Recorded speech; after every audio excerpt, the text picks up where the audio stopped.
যদি একজন নারী তার জীবনকে সুখী করতে চায়, নষ্ট করতে না চায়, আমি আজকে 12টা বিষয়কে মেনশন করব আমার এই লেকচারে, আমার এই স্পিচে।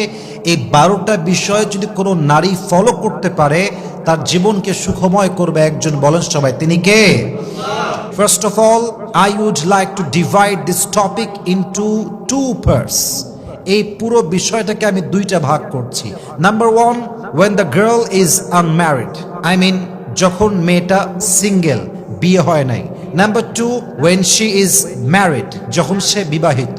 সিঙ্গেল থাকা অবস্থায় কিছু ভুল করে মেয়েরা, বিয়ে হওয়ার পরে কিছু ভুল করে মেয়েরা, এবং এই ভুলগুলোর জন্য তার পুরো ক্যারিয়ার, তার পুরো লাইফটা নষ্ট হয়ে তছনছ হয়ে যায়। আমরা এই বিষয়গুলো জানবো এবং জানাবো যাতে করে কোনো মেয়ের জীবনটা নষ্ট না হয়ে যায়। বলেন সবাই ইনশাআল্লাহ। নাম্বার ওয়ান, প্রথম যে মিস্টেক বেশিরভাগ মেয়েরা করে, সবচেয়ে বড় মিস্টেক, সবচেয়ে বড় ভুল। কিছু মেয়ে দেখবেন বিয়ের সময় আসলে দিনদার পাত্রকে চুজ না করে চরিত্রহীন টাকাওয়ালার পেছনে ছুটে বেড়ায়, ঠিক কিনা বলেন? I am feeling so shy. আমার বলতে খুব লজ্জাবোধ হচ্ছে যে আজকালকার মেয়েদের কাছে চরিত্রের চাইতে টাকা বেশি দামি হয়ে গিয়েছে। আজকালকার মেয়েদের কাছে নামাজি যুবকের চাইতে সরকারি চাকরিজীবী যুবকের দাম বেশি হয়ে গিয়েছে। আজকালকার মেয়েদের কাছে আখলাকের চাইতে হ্যান্ডসামনেস আরো বেশি দামি হয়ে গিয়েছে, ঠিক কিনা বলেন? আমি প্রত্যেকটা মা বোনকে অ্যাড্রেস করে একটা কথা বলবো, বিশেষ করে যেই মেয়েরা এখনো বিয়ে করেন নাই, this is really important message for them.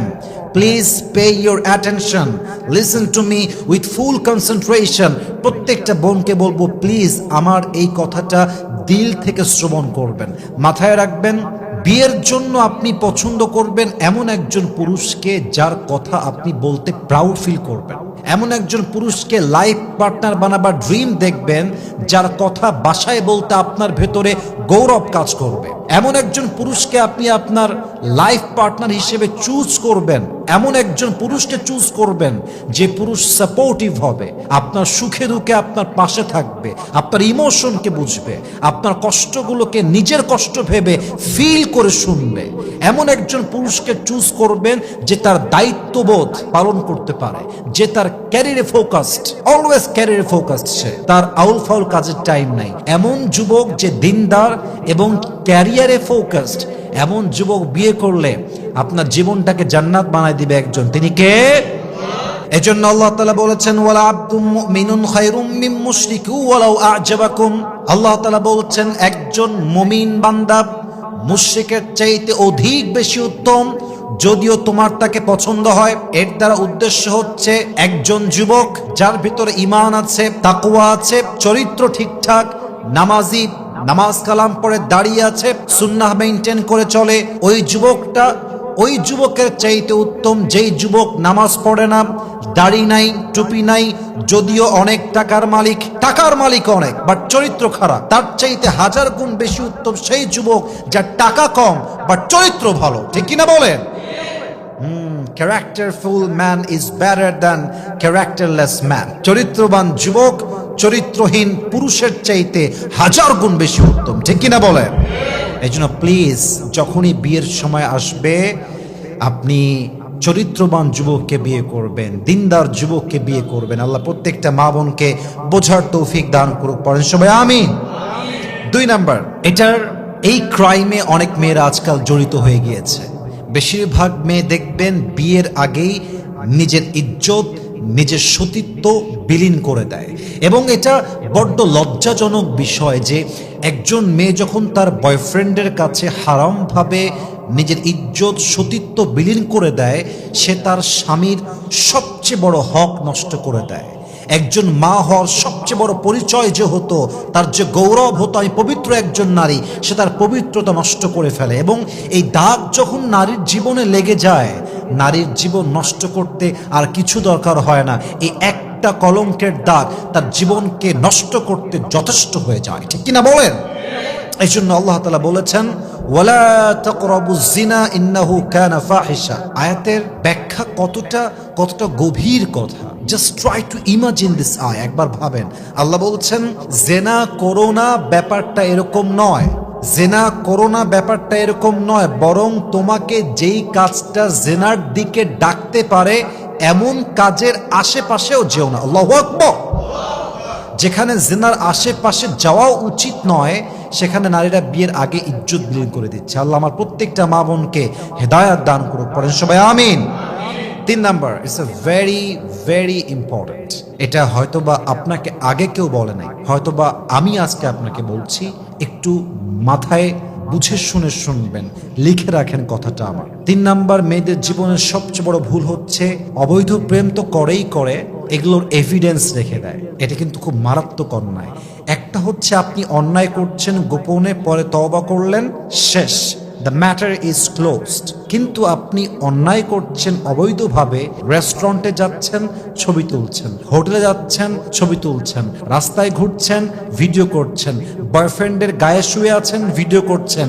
একটা সময় আসবে যেই দিন হয়তো বা আপনার বয়ফ্রেন্ড আপনার আপন থাকবে না, আপনার বিয়ে হয়ে যাবে এবং এই ভিডিওগুলো নিয়ে আপনার বয়ফ্রেন্ড আপনাকে দিনের পরে দিন ব্ল্যাকমেইল করবে, ঠিক কিনা বলেন?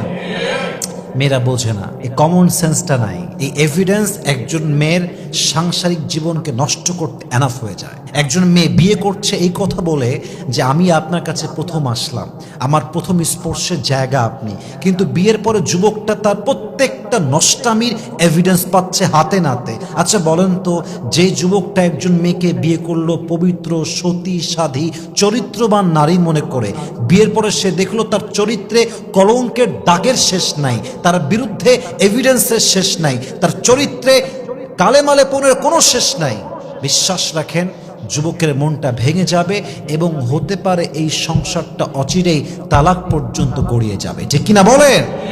এজন্য অন্যায় করছেন একটা বড় অন্যায়, কিন্তু অন্যায়ের এভিডেন্স রাখা আরো বড় অন্যায়। আপনি কোনো কল রেকর্ড দিবেন না, কোনো ছবি তুলবেন না, কোনো ভিডিও হবে না। অন্যায় করে ফেলেছেন, that was your past and come back to your lord. যা হয়ে গিয়েছে হয়ে গিয়েছে, जो गुजर गया वो गुजर गया वो कभी अब वापस नहीं आएगा। কিন্তু যদি আপনি এভিডেন্স রেখে দেন, এটা আপনার অতীত তো নষ্ট করেছেই, আপনার ভবিষ্যৎটাও নষ্ট করবে, ঠিক কিনা বলেন? এজন্য মেহেরবানি করে প্রত্যেকটা মা বোনকে বলছি, অন্যায়ের কোনো এভিডেন্স রাখবেন না, নষ্টামির কোনো প্রমাণ রাখবেন না। আল্লাহর কাছে তওবা করে ফিরে আসেন, আপনার জীবনটা সুন্দর করতে পারে একজন, তিনি কে? এটা হচ্ছে 3 নাম্বার। 4 নাম্বারটা, বেশিরভাগ মেয়েরা, বলতে গেলে 85% পিপল, 85% মেয়েরা এই অন্যায় জড়িত। বেশিরভাগ মেয়েরা আসলে ভালো হয়, কিন্তু বান্ধবী চুজ করে চরিত্রহীন বান্ধবী। যেই বান্ধবীর কাছে হারাম relationship is just a common thing, যেই বান্ধবীর কাছে টিকটকে ভিডিও আপলোড দেওয়া জাস্ট আ কমন থিং, যেই বান্ধবীর কাছে পরপুরুষের কাছে ইজ্জত বিলিয়ে দেওয়া জাস্ট আ কমন থিং, যেই বান্ধবীর কাছে বেপর্দায় দেহ প্রদর্শন করিয়ে চলা it's just a common thing. এরকম বান্ধবী যেই মেয়ে বানিয়েছে, সে চরিত্রবান হলেও কি হবে, তার চরিত্র নষ্ট হতে বেশি দিন সময় লাগবে না, ঠিক কিনা বলেন? এজন্য আমরা সব সময় বলি, সঙ্গদোষে লোহাও কিন্তু ভাসে। আপনি অনেক ভালো মেয়ে, আপনার বাবা ভালো, আপনার মা ভালো, আপনার আপন বোনটা ভালো, আপনার ফ্যামিলি ভালো, কিন্তু আপনার বান্ধবী যদি খারাপ হয়, আপনি একদিন না একদিন নষ্ট হয়ে যেতে পারেন, ঠিক কিনা বলেন? আল্লাহ তাআলা এক অসাধারণ আয়াত বলেছেন কোরআনে। আল্লাহ তাআলা কি বলছে খেয়াল করেন। আল্লাহ রাব্বুল আলামিন বলছেন, যারা দুনিয়ার বুকে চরিত্রহীন বান্ধবী রেখেছে, চরিত্রহীন বন্ধু রেখেছে, যেই বন্ধু নামাজের দাওয়াত দেয় না, রোজার দাওয়াত দেয় না, হারামের দাওয়াত দেয়, গানের দাওয়াত দেয়, প্রেমের দাওয়াত দেয়, এমন বন্ধু যারা রেখেছে, কিয়ামতের কঠিন দিনে তারা কি বলবে? আল্লাহ বলছেন, ইয়া ওয়াইলাতা লাইতানি লাম আত্তাখিয ফুলানান খলিলা। ওই মেয়েটা, ওই যুবকটা কিয়ামতের দিনে চিল্লিয়ে চিল্লিয়ে আওয়াজ করে বলবে, আল্লাহ আফসোস আফসোস, যদি অমক বন্ধুকে আমি আমার বন্ধু না বানাইতাম, যদি অমক মেয়েকে আমি আমার বান্ধবী না বানাইতাম, যদি অমক যুবককে, অমক ভাইকে আমি আমার বন্ধু না মনে করতাম, আজকে আমার জাহান্নামটা অবধারিত হতো না। ইয়া ওয়াইলাতা লাইতানি লাম আত্তাখিয ফুলানান খলিলা। আফসোস করবে যে ইসরে, যদি সেই যুবকটা আমার বন্ধু না হতো, ইসরে যদি সেই মেয়েটা আমার বান্ধবী না হতো, আজকে আমার বেহাল দশা হতো না। অতএব বন্ধু চুজ করার ক্ষেত্রে ভেরি অ্যালার্ট। চরিত্রহীন কোন নারীকে আমার বান্ধবী বানাতে পারি না, ঠিক কিনা বলেন? আল্লাহ প্রত্যেকটা মা বোনকে চরিত্রবান মেয়ের সঙ্গে বন্ধুত্ব করার তৌফিক দান করুক, পড়েন সবাই আমিন।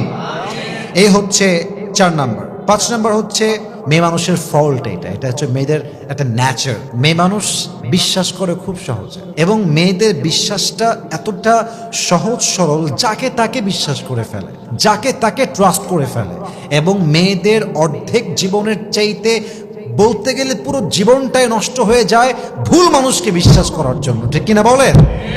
আপনি সেই মেয়েকে জিজ্ঞেস করেন যেই মেয়েটা ভুল করে বিশ্বাস করে একজন চরিত্রহীন লম্পটকে বিয়ে করেছে, তার জীবন যে কতটা নষ্ট হয়েছে একমাত্র সেই মেয়েটা ছাড়া এই আঘাত, এই যন্ত্রণা, এই কষ্ট আর কেউ ফিল করতে পারবে না, ঠিক কিনা বলেন? একজন মেয়ে একজন যুবককে ট্রাস্ট করছে, তাকে তার ছবি দিচ্ছে, ভিডিও চাচ্ছে, ভিডিও দিচ্ছে, যেতে বলছে যাচ্ছে, যা করতে বলছে করছে, ইজ্জত চাচ্ছে, মেয়েটা বিশ্বাস করে ইজ্জতও দিয়ে দিচ্ছে যে আমাকে তো বিয়ে করবে ইন ফিউচার। কিন্তু এই যুবকটা একটা সময় গিয়ে মেয়েটার বিশ্বাসকে এমনভাবে ভেঙে দেয় যে মেয়েটার জীবনটা একুলো ভাঙে ওকুলো ভেঙে যায়, ঠিক কিনা বলেন? এজন্য ইয়া আইয়ুহাল্লাযীনা আমানু খুযু হিদরাকুম ফানফিরু সুবাতান, আল্লাহ তাআলা বলছেন O you who believed take precaution, যাকে তাকে বিশ্বাস করতে যেও না, হে বিশ্বাসীরা সাবধান হও, যে সাবধান হয় সে ঠকে কম জিতে বেশি, ঠিক কিনা বলে? এজন্য আমার প্রিয় বোন, যাকে তাকে বিশ্বাস করতে যাবেন না। আল্লাহ মা বোনদেরকে বোঝার তৌফিক দান করুক, পড়েন সবাই আমিন। 6 নাম্বার, অধিকাংশ মেয়ে রিলস এবং টিকটকে আসক্ত। এই একটা কারণ মেয়েদের কত কিছু নষ্ট করছে একটু খেয়াল করেন। যে মেয়েটা টিকটকে ভিডিও আপলোড দেয় সে তার ইজ্জত প্রত্যেক দিন নষ্ট করছে, তার চরিত্রকে অলওয়েজ কলঙ্কিত করছে। সেই মেয়ের তার হায়া লজ্জা বিক্রি করে খাচ্ছে। যেই মেয়েটা টিকটকে ভিডিও আপলোড দেয় দেহ দেখিয়ে, এটা জাস্ট লাইক জুয়া খেলার মতো। এই মেয়েটা জাস্ট কয়েকটা কমেন্ট, লাইক আর ভিউ পাওয়ার জন্য নিজের ইজ্জতকে বিক্রি করতে, সতীত্বকে বিলীন করতে, চরিত্রকে কলঙ্কিত করতে একটা মুহূর্তের জন্য ভাবছে না, ঠিক কিনা বলেন? এই রিলস আর টিকটকের ভিডিওতে আসক্ত হবেন না। আপনি যত আড়াল থাকবেন তত বেশি আপনাকে ভালোবাসবে একজন, তিনি কে? আর যেই মেয়েরা টিকটকে ভিডিও আপলোড দিচ্ছেন, রিলসে ভিডিও আপলোড দিচ্ছেন, ফেস দেখাচ্ছেন, গলা দেখাচ্ছেন, পেট দেখাচ্ছেন, দেহের খুবই খুবই প্রাইভেট পার্টগুলোকে আপনারা শো করে জাস্ট ভিউ পাওয়ার জন্য এই যে ভিডিও বানাচ্ছেন, আপনি মাথায় রাখবেন আপনি আজ অথবা কাল মারা যাবেন, কিন্তু আপনার মৃত্যুর পর এই টিকটক অ্যাকাউন্টটা থেকে যাবে। যতদিন পর্যন্ত যুবকরা আপনার টিকটক ভিডিও দেখবে, চোখের জেনা হবে, হাতের জেনা হবে, মনের জেনা হবে, আর প্রত্যেকটা গুনাহের দায়ভার আপনার কবর পর্যন্ত পৌঁছে যাবে, ঠিক কিনা বলে? অতএব যতদিন বেঁচে আছেন অন্যায় থেকে দূরে থাকেন, বেপর্দার থেকে দূরে থাকেন, রিলস থেকে, টিকটক থেকে নিজেকে মুক্ত করেন। আল্লাহ প্রত্যেকটা মা বোনকে বোঝার তৌফিক দান করুক, পড়েন সবাই আমিন। এবং লাস্ট একটা পয়েন্ট বলবো, এটা সিঙ্গেল মেয়েদের সবচেয়ে বড় ভুল আমি মনে করি। অনেক মেয়েরা সঠিক বয়সে বিয়ে করতে চায় না। যখন বয়স 17 তখন বলে যে আরে আমার তো বয়স কেবল 17, এসএসসি দিলে আমি একটু ওয়েট করি। আবার যখন ইন্টার দিয়ে দেয় একটু থামো না, আমি অনার্স দেই, অনার্স যখন হয়ে যায় একটু থামো, মাস্টার্সটা দিয়ে দেই। এই যে মেয়েটার বয়সের ভার বেড়ে যায়, মাথায় রাখবেন, শুনতে একটু ফানি হবে but it's a true fact, it's very serious matter. বিয়ের বাজারে বয়স্ক মেয়ের দাম খুব বেশি একটা নাই। বয়স্ক মেয়ের মার্কেটের ভ্যালু খুবই কম। বিয়ের বাজারে একজন মেয়ে যার বয়স 18, 17, 16, 19, 20 তার যেই পরিমাণ মূল্য আছে, সেই মেয়ে যার বয়স 27, 28, 30 তার সেই পরিমাণ মূল্য নেই। যুবক ভাইরা, ঠিক কিনা বলেন? সঠিক বয়সে বিয়ে করেন, আপনার বিয়েটা ভালো জায়গায় হবে। যদি ভুল হয়ে যায় বের হয়ে আর এক জায়গায় বিয়ে করা যেতে পারে, বাট বিয়ের বয়স যখন পার হয়ে যায় তখন একজন ভালো পাত্র পাওয়া খুবই টাফ হয়ে যায়, ঠিক কিনা বলেন? আল্লাহ প্রত্যেকটা মেয়েকে সঠিক বয়সে বিয়ে করার তৌফিক দান করুক, পড়েন সবাই আমিন। বলেন তো আমি বিষয়টা কয়টা ভাগ করেছিলাম? প্রথম ছিল when she is single, when she is unmarried. Secondly আমরা জানবো when she is married, বিবাহিত হওয়ার পরে মেয়েরা কোন ভুল করে যে ভুলের জন্য তার জীবনটা নষ্ট হয়ে যায়। আগেই বলেন আল্লাহ যেন আমাদের সবাইকে, প্রত্যেকটা মা বোনকে আমল করার তৌফিক দান করে, পড়েন সবাই আমিন। এক নাম্বার, বিয়ের পরে প্রথম ভুল একজন মেয়ের জীবনে স্বামীর অবাধ্য হওয়া। স্বামীর অবাধ্য হওয়ার মতো বড় অন্যায় পৃথিবীতে একজন মেয়ের জন্য সেকেন্ড আর কোনো কিছু হতে পারে না। যেই মেয়ে স্বামীর অবাধ্য, আপনি লিখে রাখেন তার জীবনের সুখ সে কোথাও খুঁজে পাবে না। কারণ আমরা পুরুষরা সব সহ্য করতে পারি, সব মানতে পারি, বাট আমার বউ আমার কথা শুনবে না, আমার বিরুদ্ধে হিটলারি করবে, আমাকে মিথ্যা অপবাদ চাপাই দিবে, আমাকে অলওয়েজ চাপে রাখবে, অলওয়েজ ডিমান্ড করতেই থাকবে, অলওয়েজ আমাকে মিথ্যা ব্লেম করতেই থাকবে, আমার আওতার বাহিরে যাবে। আমরা পুরুষরা সব সহ্য করলেও আমাদের সেলফ রেসপেক্টে আঘাত লাগলে এটা আমরা চুল পরিমাণ বরদাস্ত করি না, ঠিক কিনা বলেন? স্বামীর অবাধ্য যে মেয়ে হয়, ওর একুলেও সুখ নাই, ওকুলেও সুখ নাই। আপনি যদি স্বামীর অবাধ্য হন, এই স্বামী আপনাকে তালাক দেবে। আপনি সেকেন্ডলি আবার বিয়ে করবেন, ওখানে আবার মানবেন না, ওখানে আপনি আবার তালাক খাবেন, কি লাভ? অতএব বিনয়ী হন, স্বামীর কাছে নিজেকে একদম বিলীন করে দেন। স্বামী আমাকে যা বলবে হালাল হলে আমি মানতে বাধ্য, ঠিক কিনা বলেন? আপনি স্বামীর অবাধ্য হবেন না, এক নাম্বার। দুই নাম্বার, বিয়ের পরে মেয়েদের জীবনের সবচেয়ে বড় ভুল হচ্ছে মেয়েরা স্বামীর খারাপ সময় আসলেই ব্যাস রূপ চেঞ্জ। বলেন তো সবাই এরকম মেয়ে আছে না নাই? ভালো সময় আসলে স্বামীকে বলে আই লাভ ইউ জান, তোমার মতো ভালো কেউ হতে পারে না, তুমি সফল পুরুষ, তুমি আমার জীবনের সবচেয়ে সেরা মানুষ। আর খারাপ সময় আসলেই যেই বউটা স্বামীকে সবচেয়ে বেশি ভালোবাসতো সেই বউটার রূপটা পর্যন্ত চেঞ্জ হয়ে যায়, ঠিক কিনা বলেন? আমি আমার পার্সোনাল লাইফে দেখেছি, এটা আমি কখনো এর আগে বলি নাই, আজকে বলছি ফার্স্ট টাইম। আমি আমার পার্সোনাল লাইফে দেখেছি যেই মেয়েরা স্বামীর সঙ্গে খারাপ সময়ে সময় দিয়েছে, তার হাতটা শক্ত করে ধরেছে, তার পাশে দাঁড়িয়েছে এবং সাপোর্টিভ একটা রোল প্লে করেছে, আল্লাহ তাকে সুখের জীবন দিয়েছে। একটা সময় গিয়ে সে সুখের জীবন পেয়েছে, একটা সময় গিয়ে তার স্বামীকে আল্লাহ তাআলা সামর্থ্যবান বানিয়েছেন। আর যেই মেয়েটা স্বামীর সঙ্গে বেঈমানি করেছে, স্বামীর সঙ্গে খারাপ সময় রূপ চেঞ্জ করেছে, একটা সময় আসে এমন যখন এই মেয়েটা কোথাও আর ঠাঁই পায় না, ঠিক কিনা বলেন? স্বামীর খারাপ সময় আসলে don't change your character, don't change your face, change করবেন না। স্বামীর ভালো হলেও আমি আছি, স্বামীর খারাপ হলেও আছি আমি, আমার স্বামী খারাপ হলেও আমার স্বামী ভালো হলেও আমার স্বামীটাই তো আমার, ঠিক কিনা বলেন? অতএব স্বামীর জন্য অবশ্যই সাপোর্টিভ রোল প্লে করবেন, আপনার জীবনটাকে সুখময় করবে একজন, তিনি কে? তিন নাম্বার, অনেক মেয়ে দেখবেন স্বামীর বাড়ির কথা অন্য বাড়িতে গিয়ে লাগায়। স্বামীর বাড়ির কথা হচ্ছে চার দেয়ালের মাঝে সীমাবদ্ধ, এটা বাহিরে বের করলেন মানে আপনি শেষ, আপনার সব শেষ। অনেক মেয়েরা এটাকে খুব ইজি মনে করে যে আরে আমি বলতেই পারি, কি ব্যাপার, বলা যায়, সমস্যা কি? বোনের বাসায় গিয়ে বলে, বান্ধবীর কাছে গিয়ে বলে, মায়ের কাছে গিয়ে বলে। ইভেন আমার তো মনে হয় যে আজকালকার যুগে বেশিরভাগ ডিভোর্স হয়ে যায় জাস্ট মেয়ের মায়ের কুটনামির জন্য, ঠিক কিনা বলেন?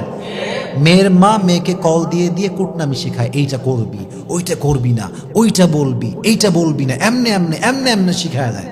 আর মেয়েটা যখন ওরকম অ্যাক্ট করে মায়ের কথা অনুযায়ী, পুরুষের মন থেকে উঠে যায়। এই জন্য মেহেরবানি করে স্বামীর বাড়ির কথা স্বামীর বাড়িতেই শেষ। যখন মায়ের বাসায় যাবেন ভিন্ন বিষয় আলাপ হবে, স্বামীর বিরুদ্ধে কোনো কথাই হবে না। স্বামী আমার ভালো হোক, স্বামী আমার খারাপ হোক, স্বামী একমাত্র আমার। স্বামীর ব্যাপারে খারাপ কথা বলা মানেই মাথায় রাখবেন, যেই মেয়ে তার স্বামীর সম্মানকে নিচু করে, সে তার স্বামীর সম্মানকে নিচু করে না, সে তার নিজের সম্মানকে নিচু করে। এটা মেয়েরা বোঝে না। আমার স্বামী আমার সম্মানের জায়গা, আমার স্বামী ভালো থাকলে আমি ভালো, আমার স্বামী খারাপ থাকলে আমি খারাপ। আমার স্বামীর সম্মান বাড়লে আমার সম্মান বাড়বে, আমার স্বামীর সম্মান কমলে আমার সম্মান কমবে, ঠিক কিনা বলেন?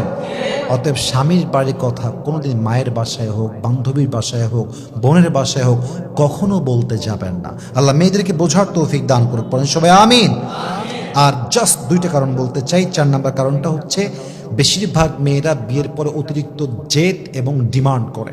যেই মেয়েরা জেদি হয়, সংসার তাদের জন্য নয়।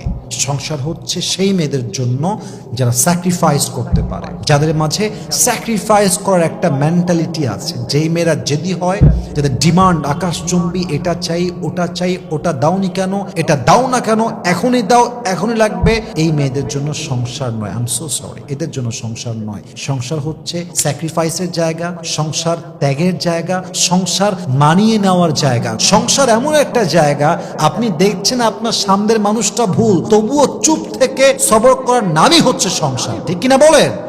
অতএব সংসারে গিয়ে জেদ করবেন না, ডিমান্ড করবেন না। সর্বশেষ কথা, লাস্ট অ্যান্ড ফাইনাল কথা, দেখেন আপনার স্বামী জাস্ট দুনিয়ার সাথী নয়, এটা আপনার জান্নাতের সাথী, এটা আপনার চিরজীবনের সাথী, এটা আপনার সন্তানের বাবা।